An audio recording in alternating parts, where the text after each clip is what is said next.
నమస్కారం. I dream ప్రేక్షకులకు స్వాగతం. మంత్రం గురించి, ఉపాసన గురించి ఇవాళ మనం పూర్తిగా తెలుసుకుందాం. ఈరోజు మనతో పాటు ఉన్నారు ఓం స్వరూప్ గారు. వారితో మాట్లాడదాం. నమస్కారం అండి. శుభం తల్లి. మంత్రం నిత్యం చదివే వాళ్ళు ఉంటారు. ఇష్ట దైవాన్ని తలుచుకుంటూ ఆ దైవానికి సంబంధించిన మంత్రం చదువుతూ ఉంటారు. ఇంకొందరైతే కష్టానికి, ఇప్పుడు ఆరోగ్యం కోసం ఒక మంత్రం, ఐశ్వర్యం కోసం ఒక మంత్రం, ఉద్యోగం కోసం ఇంకొక మంత్రం, ఇలా చదువుతూ ఉంటారు కదండి. అసలు మంత్రం అనేది ఎలా బలాన్ని అందిస్తుంది? దీని గురించి కొంచెం డీటెయిల్డ్గా చెప్తారా? అంటే ఈ మంత్రం చదవడం వల్ల ఈ కష్టం నుంచి ఎలా బయటపడతాం, దానికి ఏమైనా ఎనర్జీ ఉంటుందా అనేది తెలుసుకోవాలని ఉందండి. ఏం లేదమ్మా, దీంట్లో తెలుసుకోవడం అవసరం కూడాను. ప్రాక్టీసెస్ సాధన చేసే వాళ్ళకి అవసరం. మంత్రము, ఉపాసన, దీక్ష, నిత్య పూజ అనేటువంటివి ఏవైతే ఉన్నాయో, నిత్య పూజలో స్తోత్రాలు చెయ్యొచ్చు, పారాయణాలు చెయ్యొచ్చు, అవి ఇబ్బంది ఉండదు. ధూపం, దీపం, నైవేద్యం ఇవన్నీ నిత్య పూజలో వచ్చేస్తాయి మనకి. ఇక్కడ మంత్రము అంటే గురుముఖత రావాలి, ఏ మంత్రం చదివినా. ఎందుకంటే ఆ గురువు గారికి ఈయనకి ఏ మంత్రం సూట్ అవుతుందో ఆ గురువు గారు గ్రహించగలుగుతారు, ఆ గురువు గారికి శక్తి ఉంటుంది కాబట్టి. ఓకే, గురుముఖత తీసుకోవాలంట, తప్పదది. ఏ బీజాక్షరం ఇవ్వాలో కూడా ఆయనే నిర్ణయిస్తారు. అలాగే మీరు నాకు ఈ భగవంతుడు ఇష్టం చిన్నప్పటి నుంచి అని చెబితే కూడా దానికి సంబంధించింది కూడా గురువు గారు మీకు కృప చేయొచ్చు. మంత్ర దీక్ష తీసుకున్నాక దానికి నియమాలు, నిబంధనలు ఉంటాయి. దాని ప్రకారం చేసుకుంటే తప్పకుండా దాంట్లో లైఫ్ ఎనర్జీ ఎంటర్ అవుతుంది. ఆ మంత్ర దీక్ష వల్ల ప్రాణశక్తి పెరుగుతుంది. అప్పుడు మీకు మంచి జరుగుతుంది, దాంట్లో సందేహం లేదు. వాక్శుద్ధి కూడా పెరుగుతుంది, ఆరోగ్యం ఇస్తుంది. మీరు కొన్ని మీకు తెలియకుండానే అలా ఎదుటి వాళ్ళని చూడడంలో ఆ శక్తి మీలో ఉన్నందుకు కొన్ని విషయాలు అవగతం అవుతాయి.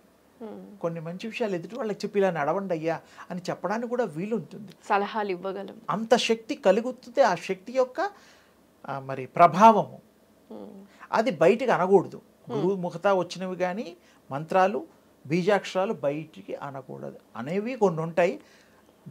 వాళ్ళకి వినపడకుండా చదువుతారు. మానసికంగా చదువుకోవాల్సిందే, అనుకోవాల్సిందే.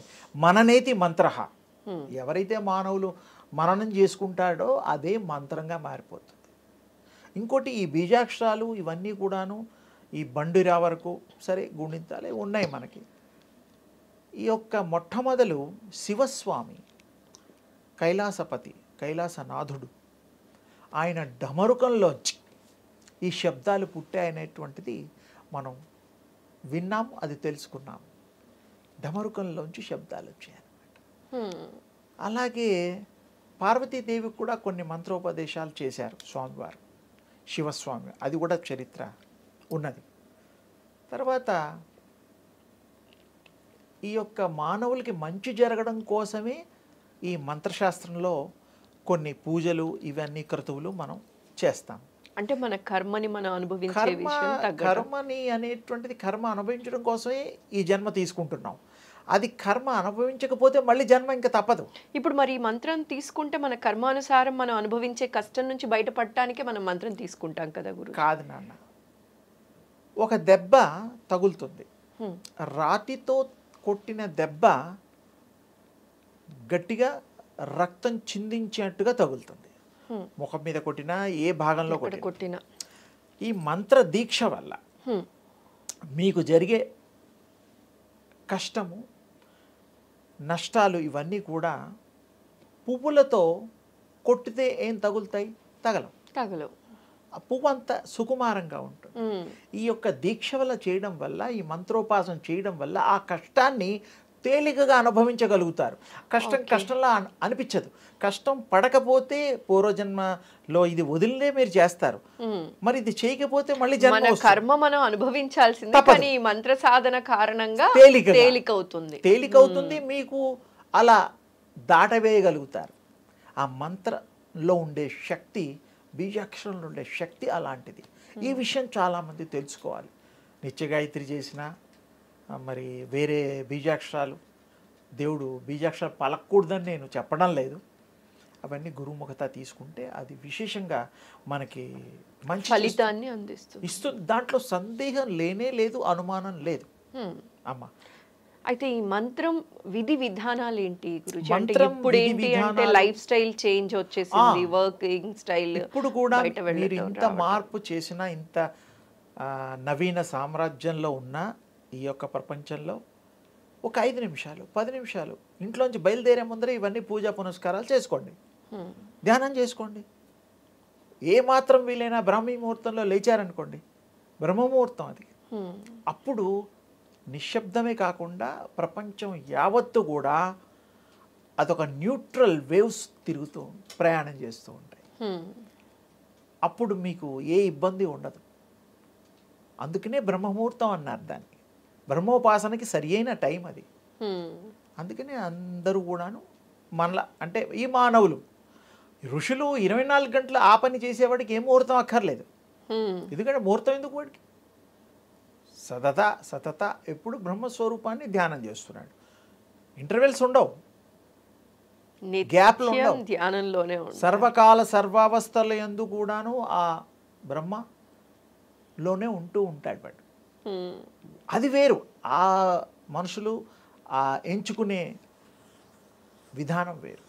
ఈ మానవ శరీరంలో ఇప్పుడు కూడా మనం వాళ్ళ అంత కాకపోయినా కొంత ఈ ఎనర్జీ సరిపోయేంత, మన బ్రతుకుని బాగుపరుచుకునేంత చేసే ప్రతి పనిలో ఫలితం వచ్చేటట్టుగా మనం ఈ జీవన విధానాన్ని మంచి మార్చుకొని, మంచి అలవాట్లతో, మంచి సంసారంతో, మంచి భార్య పిల్లలతో, మంచి గృహంతో, బంధువులతో సఖ్యతగా ఉంటూ మనం ఈ జీవితాన్ని తెలుసుకోవచ్చు, చేసుకోవచ్చు. సేమ్ టైం ఇంకొంచెం బాగా చేయగలిగిన వాళ్ళకి ఫ్యూచర్ కూడా వాళ్ళకి అర్థమవుతుంది. ఇప్పుడు ఉద్యోగస్తులు రిటైర్మెంట్కి 58, 60 ఉంది. మరి గవర్నమెంట్ ఫిక్స్ చేసింది, మీరు చేరడానికి 25, 24లో ఎంటర్ అవుతారు. మిగతావన్నీ మరి ట్రావెలింగ్లోనూ లేకపోతే 3 ఏళ్ళకి ట్రాన్స్ఫర్స్ ఉంటాయి. ఫైనల్గా రిటైర్మెంట్ ఈజ్ దేర్. ఆ తర్వాత ఆ డబ్బులతో వీళ్ళు మిగతా శేష జీవితాన్ని విశేషంగా గడపడం కోసం వాళ్ళు దాచుకుంటారు. ఆరోగ్యరీత్యా బీమాలు, ఇన్సూరెన్సు ఏవో ఉంటాయి. ఇవి ఎంత సత్యమో ఆత్మ ప్రయాణంలో కూడా అవి ఏవైతే చేసుకుంటాయో అందులో ఇన్సూరెన్స్లు ఉండవు, కానీ ఈ పద్ధతులు ఉండవు. కానీ వాళ్ళకి సర్వశక్తి సంపన్నులుగా అయి ఏవేవి చెయ్యాలో ఆత్మ అన్నీ చేసేసుకొని ఆ యొక్క పరమాత్మలో లీనమైపోయి తన్ను తాను తెలుసుకొని కావలసినప్పుడు మళ్ళీ అది రాగలిగే శక్తి కూడా ఉంటుంది. ఇప్పుడు మనం విదేశాయనం చేస్తూ ఉంటాం, మళ్ళీ మన ఇంటికి రావడమే తప్పదు, రావాలి సొంత. కానీ ఈ మానవులకి ప్రాణం ఎప్పుడు వదిలేది తెలియదు కదా. ఎవరికి తెలియదు అది. ఎవరికి అంటే సాధన చేసిన వాళ్ళకి తెలుస్తుంది. ప్రాణం ఎప్పుడు వెళ్తుందో కూడా తెలుస్తుంది. 100% అనేది ఒక లెక్క అయితే 101% కూడా చెప్పచ్చు. ఎంతోమంది యోగులకి చెప్పారు, తెలుసు వాళ్ళకి. మీరు ఇప్పుడు అనుకుంటున్న అంటే అరుదుగా ఇలాంటి అరుదుగానే ఉంటాయి. ఆ ప్రాక్టీసెస్ కూడా అర్థే చేశారుగా వాళ్ళు. ఆ యొక్క దైవ మార్గంలో ఉపాసనలో చేసిన వాళ్ళకి అది తెలుస్తుంది పక్కగా. వీరబ్రహ్మేంద్ర స్వామికి తెలుసు కదా, మరి మొన్నటివాడే కదా, లక్షల సంవత్సరాలు కాదు, వేల సంవత్సరాలు కాదు. మరి రాఘవేంద్ర స్వామికి తెలుసు కదా, సత్యం అది. అన్నమయ్యకి కూడా తెలుసు కదా, ఉన్నాయి. మరి బాబా గారికి తెలుసు కదా, షిరిడి సాయిబాబా. మరి ఎవరికి తెలియదు? ఇప్పుడు మనకి చాలామంది ఉన్నారు, మీరు లెక్క పెట్టుకుంటే 60-70 మంది ఈ మధ్యకాలం వాళ్ళు కూడా తెలుస్తుంది. వెంకాంబ అని ఒక అమ్మ ఉంది. తర్వాత సంవత్సరానికి ఒకసారి పెద్ద బాలయోగి, చిన్న బాలయోగి అని, మరి వాళ్ళందరికీ తెలుసు కదా. అన్న ఆహారాలు ఏమీ లేకుండా మానేసి భూగృహంలో కలెక్టర్ గారు తాళాలు వేసేసి సీల్ వేసేవారమ్మా. శివరాత్రి రోజు సీల్ తీసేసి ఆయన గారిని బయటికి తీసుకొచ్చేవారు. ఎంత గొప్ప విషయం. మరి 1 year తినకుండా ఉన్నాడు, ఆ తర్వాత కూడా 30-40 ఏళ్ళు తినకుండా ఉన్నారు కదా. అంటే తిండి కాదు వాళ్ళకి, పంచభూతాల్ని బంధించేటువంటిది ఆ ఉపాసనలో శక్తి వస్తుంది. మళ్ళీ మామూలుగా ఆ తేజస్సు కూడా ఉంటుంది, పోదు. ఇప్పుడు మీరు ఉపాసన గురించి మాట్లాడారు కాబట్టి ఇంకొక సందేహం అడుగు నాన్న. ఇప్పుడు మనకి ఏంటి అంటే ఉపాసన చేస్తూ ఉంటాం. వాళ్ళ ఇష్ట దైవాన్ని కానీ, ఎవరైనా ఇట్లా సరే. కానీ నిత్య ఉపాసన ఎక్కువగా చేయటం వల్ల ఈ ఉపాసన చేసే విధి విధానాలు ఏంటి? ఈ ఉపాసన చేయటం వల్ల వీళ్ళలో ఎలాంటి మార్పు అనేది మనం చూడొచ్చండి? వీరు ఏదో నిర్ణయం తీసుకొని ఒక మంత్రం, హ్మ్. ఒక సాధన తీసుకున్నప్పుడు ఏకాగ్రత చాలా అవసరం. అది లేకపోతే మంత్రం ఫలించదు. సో మంత్రం వేరు, ఉపాసన వేరు. మంత్రం ఏమో తీసుకోవడం, ఉపాసన అంటే ఆ మంత్రంతో చేసేటువంటిది. ఉపాసన అనే దానికి ఇంకో అర్థం కూడా ఉంది. ఆసన, హ్మ్. దగ్గరగా అని అర్థం. హ్మ్. అంటే దగ్గరగా, ఆసన కూర్చోవడం అవుతుంది. ఉపాసన భగవంతుడి యొక్క కృపను పొందడానికి కూడా ఒక చేష్ట అవుతుంది.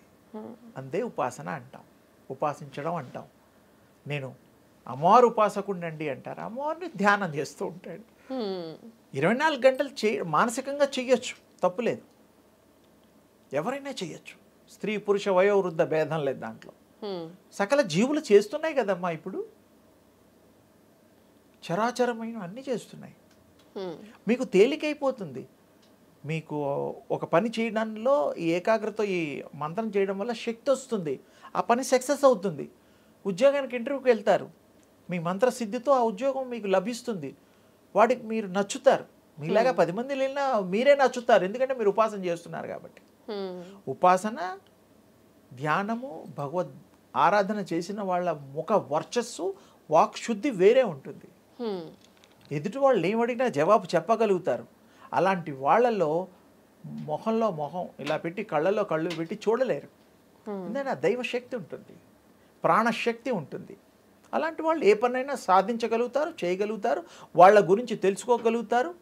ఇప్పుడు మనం నిర్ధారణ చేయడం లేదా, పలానా ఊరెళ్ళి 3 రోజుల్లో రావాలి, 4 రోజుల్లో రావాలి, చేసుకొని వస్తున్నామా లేదా?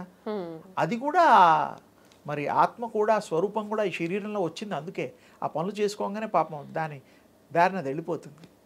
దానికి తెలుస్తుంది ఎప్పుడు వెళ్తుందో మనకు తెలియదు. ఎందుకంటే ఈ విషయవాంఛల్లో ఉన్నందుకు మనకు తెలియదు. రేపేం కాదు, నిద్రపోయి పొద్దున్న లేవడం కూడా మనకు తెలియదు. గిల్లుకోవాలా, ఎస్ బతికే ఉన్నాం, అలా ఉంది పరిస్థితి.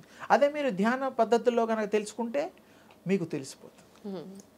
ఈ బాడీ గురించి తెలుస్తుంది, రుగ్మతలు తెలుస్తాయి, ఉపశమనాలు తెలుస్తాయి, సెల్ఫ్ హీలింగ్ కూడా అవుతుంది. ప్రాణం జబ్బులు కూడా తగ్గించుకోవచ్చు. అలాగే వాటర్ థెరపీ కూడా ఉంది. తీర్థం, ఒక రాగి చెంబు తీసుకొని నీరుని చక్కగా మడి నీరు పెట్టుకొని, చెయ్యి మూత లాగా పెట్టుకొని, మీకు ఇష్ట నామాన్ని, ఇష్ట దైవాన్ని ప్రార్థన చేస్తే ఈ బాడీలో యూనివర్స్లోంచి వచ్చే తరంగాలు ఈ బాడీ స్వీకరించి ఈ చేయి ద్వారా ఆ నీళ్లలో అవి ప్రవహించి, ప్రసరించి, శక్తిమంతంగా తయారయ్యి ఆ నీరు మంత్రతీర్థంగా మారి మీ జబ్బులన్నీ తగ్గుతాయి, మంచి ఆలోచనలు వస్తుంది, ఆరోగ్యం వస్తుంది. సంకల్పం చేసి వేరే వాళ్ళకి ఇస్తే వాళ్ళ జబ్బులు కూడా తగ్గుతాయి. ఇది పూజా విధానంలో తరచు మనం ప్రతిరోజు సంకల్పం చేసుకునేటప్పుడు పంచపాత్రలో నీటికి కూడా అట్లా చెయ్యొచ్చు. చేస్తూ దాన్ని ప్రాణశక్తిగా చెయ్యొచ్చు, మీలో ఉంది. అందుకోసం కొంతమంది దేవుళ్ళు పోస్టర్స్ గమ్మత్తుగా మీరు చూడండి ఇలా ఉంటాయి. ఇలా అంటే యూనివర్స్లోంచి తీసుకోవడం, ఇలా వస్తుంది స్వీకరించడం. ఇలా అంటే ఇవ్వడం, ఇంటేక్, ఇదేమో ఇవ్వడం. ఇది మనం దేవతల ఫోటోలు చూడండి ఎక్కడన్నా గుళ్ళల్లో, ఆల్మోస్ట్ ప్రతి దేవతామూర్తిది మోస్ట్లీ ఇట్లనే. అంటే ఏమిటి, వాళ్ళకు కూడా ఈధర్లోంచి పవర్ తీసుకోవడమే.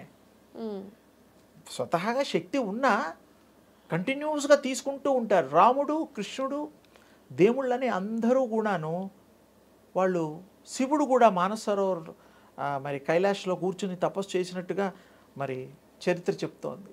వాళ్ళకు కూడా ఎందుకంటే వాళ్ళే దేవుళ్ళు కదా, అంటే దేవుళ్ళు కూడా ఆ దివ్య ఆదిపరాశక్తిని ఉపాసిస్తారు. ఆ శక్తిని మీరు పొందుతారు, శక్తితో ఇతరులకు కూడా ఇస్తారు. ఆ గుణాలు, దేవుణ్ణి ఏ దేవుళ్ళని మీరు పూజిస్తే ఆ గుణాలు మీకు వస్తాయి. ఇది ఇంకో పాయింట్. రాముడిని పూజ చేస్తే ఆయన నెమ్మదిదనం, ఆయన ఆలోచనలు, ఆయన విధానం మీకు వస్తుంది. కృష్ణుని పూజ చేస్తే కృష్ణుడికి సంబంధించిన గుణగణాలు మీకు వస్తాయి. ఏ దేవుణ్ణి పూజ చేస్తే ఆ గుణగణాలు మీకు వచ్చి తీరాలి, అందులో సందేహం లేదు. మీరు ఉపాసన చేసేది అందుకు కదా. ఇప్పుడు లక్ష్మీ నరసింహస్వామిని ఉపాసన మీరు ఉగ్రరూపం వస్తుంది, మీకు ఉగ్రరూపం వస్తుందంటారా? వాళ్ళ టైం పడుతుంది. మీరు ఎంటర్ అయిన తర్వాత చేసిన తర్వాత అలా గాండ్రించకపోవచ్చు. ఎందుకంటే లక్ష్మీ నృసింహస్వామిని ఇష్టపడే భక్తులు చాలా బోల్డంత మంది మంది ఉన్నారు, ఉన్నారు. ఉపాసన చేసేవాళ్ళు బోల్డంత మంది ఉన్నారు. ఏ దేవుణ్ణి ఆరాధిస్తే ఆ ఆ స్వభావం గుణాలు వస్తుంది వచ్చి అన్నప్పుడు తీరుతాయనేది సత్యము, తప్పదది. ప్రహ్లాదుడు కోరాడు, వచ్చారు, సంహారం వాళ్ళ నాన్నగారిని హిరణ్యకశిపుణ్ణి చేయడం, ఆ స్తంభం నుంచి రావడం అంతా. మరి దేవుడు పిలిస్తే కూడా పలికాడు కదా, అదొక సాక్ష్యం ఉంది కదా. ఇప్పుడు లక్ష్మీ నృసింహస్వామిని ఆరాధించి లైక్ ఉన్నత స్థితికి వెళ్ళిన వాళ్ళు అన్ని చాలా రకాలుగా వాళ్ళ బంగారు బాట చేసుకున్న వాళ్ళు బోల్డంత మంది భక్తులు ఉన్నారు.